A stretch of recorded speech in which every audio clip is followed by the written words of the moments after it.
Good day, everyone. So for today's discussion, I will be discussing English 5, Quarter 1, Week 7, Subordinate and Coordinate Conjunction.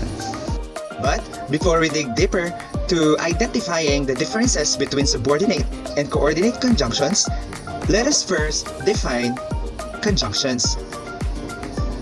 Conjunctions are words that join together other words or group of words. It also links other words, phrases, or clauses together. Conjunctions allow you to form complex, elegant sentences and avoid the choppiness of multiple short sentences. In combining or joining phrases, make sure that these phrases are parallel, meaning they share the same structure. Now, we will be dealing with the two types of conjunctions. First, coordinating conjunctions. Second, subordinating conjunctions. And now, let's start with coordinating conjunctions. Coordinating conjunctions allow you to join words, phrases, and clauses of equal grammatical rank in a sentence. To understand it the easier way, you may also bear in your mind that coordinating conjunctions is used to link two independent clauses. When we say independent clauses, these are the clauses that can be identified as a sentence. It has already a complete thought, and it can stand alone.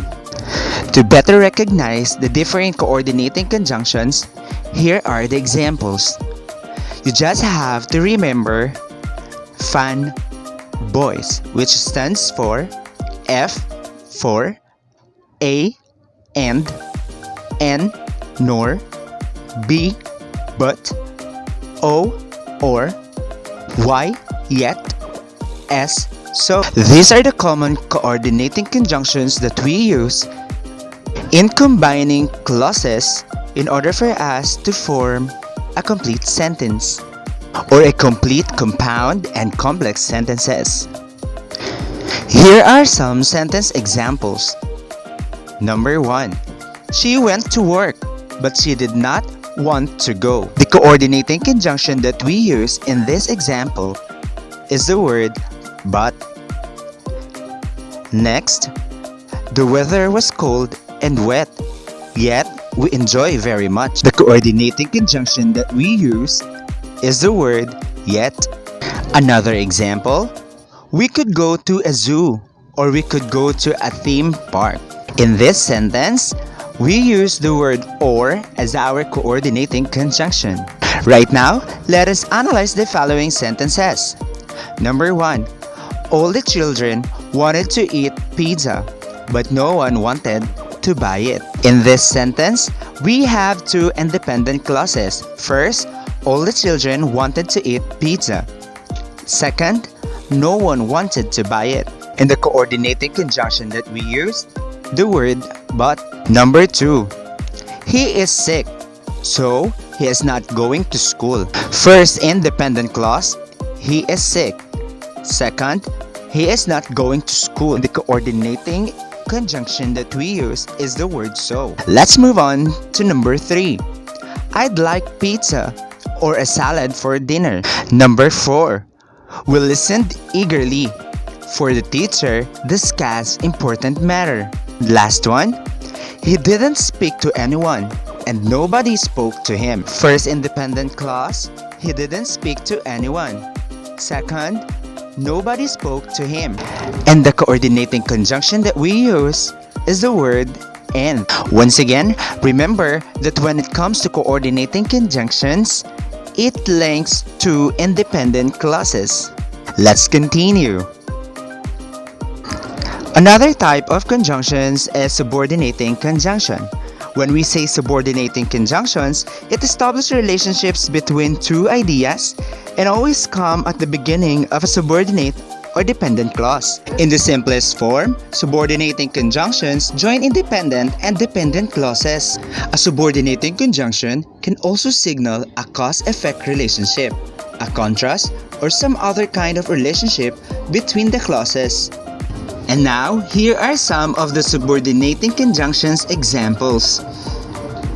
You just have to remember a white bus. A for although, as, after. WH for wherever, whenever, when, whereas, whether, which. I for if, in case, in order that. T, though, till, that. Letter E, even though, even if. B, because, before. U, until, unless. And for letter S, since. But always remember that there are still different subordinating conjunctions that are not listed in here. Just always remember that these subordinating conjunctions come at the beginning of a subordinate or dependent clause. Here are some sentence examples. Number 1. He was annoyed because the train had stopped. Because is the subordinating conjunction that we used. Number 2. Carly played outside in the yard until it was too dark to see. Subordinating conjunction that we use, until.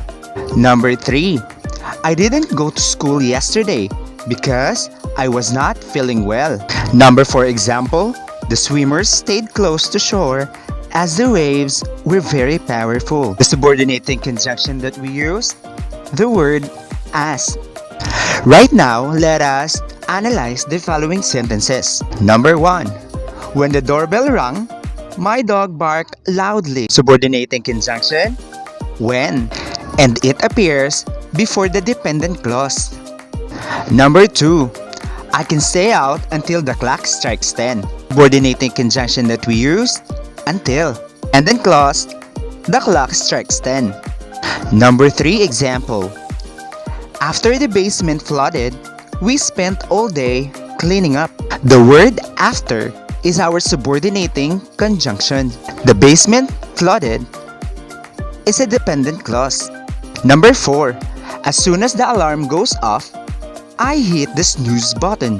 The subordinating conjunction that we use, as soon as. In the dependent clause, the alarm goes off.